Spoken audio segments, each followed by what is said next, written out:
Hi hello welcome to ಸ್ವಯಂ ಸೈರುಚಿ and blogs. ಅನ್ನದಾತ ಸುಖಿ ಭವ.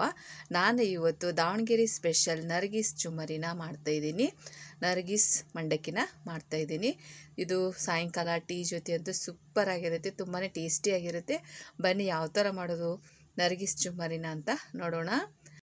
ಶೇವ್ ಖಾರ 2ರಿಂದ 3 ಹಸಿಮೆಣಸಿಕಾಯಿ, ಸಕ್ಕರೆ ಪೌಡರ್ ಮತ್ತು ಉರ್ಗಡ್ಲೆ ಪೌಡರ್, ಈರುಳ್ಳಿ, ಜಜ್ಜಿರುವಂತಹ ಬೆಳ್ಳುಳ್ಳಿ ಮತ್ತು ಕರಿಬೇವನ್ನ ತೊಗೊಂಡಿದ್ದೀನಿ. ಇವಾಗ ಒಂದೊಂದು ಪಾತ್ರೆಗೆ ಎಣ್ಣೆಯನ್ನು ಹಾಕಿದ್ದೀನಿ. ಎಣ್ಣೆನ ನಾನು ಒಂದು 5ರಿಂದ 6 ಸ್ಪೂನನ್ನು ಹಾಕಿದ್ದೀನಿ. ಇದಕ್ಕೆ ಎಣ್ಣೆ ಸ್ವಲ್ಪ ಬೇಕಾಗುತ್ತೆ. ಇವಾಗ ಎಣ್ಣೆ ಕಾದಿದೆ, ಸಾಸಿವೆಯನ್ನು ಹಾಕ್ತಿದ್ದೀನಿ. ಸಾಸಿವೆ ಮತ್ತು ಜೀರಿಗೆನ ಇವಾಗ ಸ್ವಲ್ಪ ಶೇಂಗಾನ ಹಾಕ್ತಾಯಿದ್ದೀನಿ. ಶೇಂಗಾ ಇದ್ದರೆ ಹಾಕಿ, ಇಲ್ಲಾಂದರೆ ಸ್ಕಿಪ್ ಮಾಡ್ಬೋದು. ಕರಿಬೇವನ್ನ ಹಾಕ್ತಾಯಿದ್ದೀನಿ. ಒಗ್ಗರಣೆಲಿ ಫಸ್ಟು ಚಿಕ್ಕದಾಗಿ ಕಟ್ ಮಾಡ್ಕೊಂಡಿರೋಂಥ ಹಸಿಮೆಣ್ಸಿಕಾಯಿ ಹಾಕಿ, ಆಮೇಲೆ ಬೆಳ್ಳುಳ್ಳಿನ ಹಾಕಿ, ಏಕೆಂದರೆ ಖಾರ ಕಡಿಮೆ ಆಗುತ್ತೆ. ಅಂದರೆ ಎಣ್ಣೆಯಲ್ಲೇ ಫಸ್ಟು ಹಸಿಮೆಣ್ಸಿಕಾಯಿ ಹಾಕೋದ್ರಿಂದ. ಇವಾಗ ಅರಿಶಿನ ಹಾಕ್ತಾಯಿದ್ದೀನಿ. ಹಾಕಿ ಚೆನ್ನಾಗಿ ಇದನ್ನು ಮಿಕ್ಸ್ ಮಾಡ್ಕೊತಿದ್ದೀನಿ. ಇವಾಗ ರುಚಿಗೆ ತಕ್ಕಷ್ಟು ಉಪ್ಪು ನೋಡಿ ಹಾಕ್ಕೊಳ್ಳಿ. ಬೇಕಂದರೆ ಟೇಸ್ಟ್ ನೋಡಿ ಆಮೇಲೆ ಮತ್ತೆ ಆ್ಯಡ್ ಮಾಡಿದರೆ ಬರುತ್ತೆ. ಕರೆಕ್ಟಾಗಿ ಇದನ್ನು ಮಿಕ್ಸ್ ಮಾಡ್ಕೋಬೇಕು. ಇದು ಇವಾಗ ಕರೆಕ್ಟಾಗಿ ಆಗಿದೆ. ಇದು ಕರೆಕ್ಟಾಗಿ ಆರಬೇಕು, ಸ್ವಲ್ಪ ಆರಬೇಕಿದು. ಬಿಸಿ ಇರುವಾಗಲೇ ಇದಕ್ಕೆ ಮಂಡಕ್ಕಿ ಸೇರಿಸಬಾರ್ದು. ಇದು ಒಗ್ಗರಣೆ ಕಂಪ್ಲೀಟಾಗಿ ಆರಬೇಕು. ಇವಾಗ ನೋಡಿ, ನಾನು ಇಷ್ಟು ಚುಮ್ಮರಿನ ತೊಗೊಂಡಿದ್ದೀನಿ, ಪಳ್ಳು ಚುಮ್ಮರಿ. ನೋಡಿ, ಈ ರೀತಿ ಕ್ರಿಸ್ಪಿಯಾಗಿರಬೇಕು ಚುಮ್ಮರಿ ಮಾತ್ರ. ಇವಾಗ ಎಣ್ಣೆ ಕರೆಕ್ಟಾಗಿ ಒಗ್ಗರಣೆ ಆರಬೇಕಿದು. ಕರೆಕ್ಟಾಗಿ ಮಿಕ್ಸ್ ಮಾಡ್ಕೋಬೇಕು. ತುಂಬಾ ಟೇಸ್ಟಿಯಾಗಿರುತ್ತೆ ಸಂಜೆ ಟೀ ಜೊತೆ. ಇವಾಗ ಹಾಕ್ತಾಯಿದೆ ನೋಡಿ, ಒಗ್ಗರಣೆ ಕಂಪ್ಲೀಟಾಗಿ ಆರಿದೆ. ಹಾಕಿ ಕರೆಕ್ಟಾಗಿ ಇದನ್ನು ಮಿಕ್ಸ್ ಮಾಡ್ಕೊತಾ ಇದ್ದೀನಿ. ತುಂಬಾ ಟೇಸ್ಟಿಯಾಗಿರುತ್ತೆ. ನೀವು ಇದೇ ಥರ ಟ್ರೈ ಮಾಡಿ ನೋಡಿ. ಕರೆಕ್ಟಾಗಿ ಅದನ್ನು ಮಿಕ್ಸ್ ಮಾಡ್ಕೊಳ್ಳಿ. ಇವಾಗ ಮಿಕ್ಸ್ ಮಾಡಿದ್ದಾಗಿದೆ. ಇವಾಗ ನೋಡಿ, ನಾನು ಸ್ವಲ್ಪ ಈರುಳ್ಳಿನ ಹಾಕ್ತಾಯಿದ್ದೀನಿ. ಇವಾಗ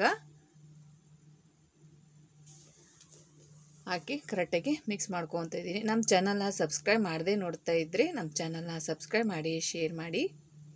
ಇವಾಗ ಉರ್ಗಡ್ಲೆ ಪೌಡ್ರನ್ನ ಹಾಕ್ತಾಯಿದ್ದೀನಿ. ಹಾಕಿ ಸಕ್ಕರೆ ಪೌಡ್ರನ್ನ 1 ಸ್ಪೂನಷ್ಟು ಹಾಕ್ತಾಯಿದ್ದೀನಿ.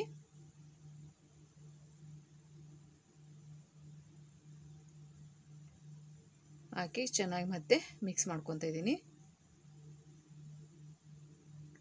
ಚುಮ್ಮರಿ ಮಾತ್ರ ತುಂಬ ಕ್ರಿಸ್ಪಿಯಾಗಿರಬೇಕು. ಮೆತ್ತಗಿದ್ದರೆ ಸ್ವಲ್ಪ ಕಡಾಯಿಯನ್ನು ಒಳಗೆ ಹಾಕಿ ಸ್ವಲ್ಪ ಬಿಸಿ ಮಾಡಿದರೆ ಕ್ರಿಸ್ಪಿಯಾಗಿ ಆಗುತ್ತೆ. ಇವಾಗ ಮೇಲೆ ಶೇವ್ ಖಾರನ ಹಾಕ್ತಾಯಿದ್ದೀನಿ, ಕೊತ್ತಂಬರಿ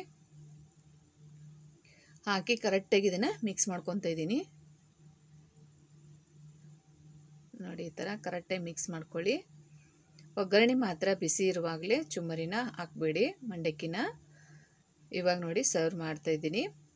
ಚಿಕ್ಕದಾಗಿ ಕಟ್ ಮಾಡಿರುವಂಥ ಈರುಳ್ಳಿ ಮತ್ತು ಶೇವ್ ಖಾರ ಹಾಕ್ತಾಯಿದ್ದೀನಿ. ತುಂಬ ಟೇಸ್ಟಿಯಾಗಿರುತ್ತೆ. ಈ ಥರ ಮಾಡಿ ನೋಡಿ. ಅದರಲ್ಲೂ ಮಳೆ ಬರುವಾಗಂತೂ ಈ ಥರ ಚುಮ್ಮರಿ ತಿಂತಾಯಿದ್ರೆ ತುಂಬಾ ಚೆನ್ನಾಗಿರುತ್ತೆ. ಟೀ ಜೊತೆ ಅಂತೂ ಸೂಪರಾಗಿರುತ್ತೆ ಕಾಂಬಿನೇಷನ್ ಮಾತ್ರ. ಇವಾಗ ನಾವು ಚಿಕ್ಕವರಿದ್ದಾಗ ಪಟ್ನ ಮಾಡಿಕೊಂಡು ತಿಂತಾಯಿದ್ವಿ. ಪಟ್ನದಲ್ಲಿ ಅದರಲ್ಲಿರುವಂಥ ರುಚಿನೇ ಬೇರೆ, ಪಟ್ನದಲ್ಲಿ ತಿನ್ನೋವಂಥ ರುಚಿನೇ ಬೇರೆ, ತುಂಬಾ ಚೆನ್ನಾಗಿರುತ್ತೆ. ಇವಾಗ ಪಟ್ನದಲ್ಲೂ ಸೇಮ್ ಅದೇ ಥರ ಹಾಕ್ಕೊಂಡು ತಿನ್ಬೋದು. ತುಂಬ ಚೆನ್ನಾಗಾಗುತ್ತೆ ಈ ಥರ ತಿಂತಾಯಿದ್ರೆ. ನಾವು ಚಿಕ್ಕವರಿದ್ದಾಗ ತಿಂತಾಯಿದ್ವಿ ಈ ಥರ ಪಟ್ನ ಕಟ್ಕೊಂಡು. ಈ ಥರ ತುಂಬ ಚೆನ್ನಾಗಿರುತ್ತೆ. ಇವಾಗಲೂ ಒಂದೊಂದು ಸೈಡು ಪಟ್ನ ಕಟ್ಟಿ ಕೊಡ್ತಾ ಇರ್ತಾರೆ ನೋಡಿ. ಮೇಲೆ ಚಿಕ್ಕದಾಗಿ ಕಟ್ ಮಾಡಿರುವಂಥ ಈರುಳ್ಳಿ ಮತ್ತು ಕೊತ್ತಂಬರಿ, ಶೇವ್ ಖಾರನ ಹಾಕಿದ್ದೀನಿ. ತುಂಬಾ ಚೆನ್ನಾಗಿರುತ್ತೆ. ಇದು ಮಾತ್ರ ದಾವಣಗೆರೆ ಸ್ಪೆಷಲ್ ನರ್ಗಿಸ್ ಚುಮ್ಮರಿ ರೆಡಿಯಾಗಿದೆ. ಮತ್ತೆ ಭೇಟಿಯಾಗೋಣ ಮುಂದಿನ ರೆಸಿಪಿ ಒಂದಿಗೆ. Thank you for watching.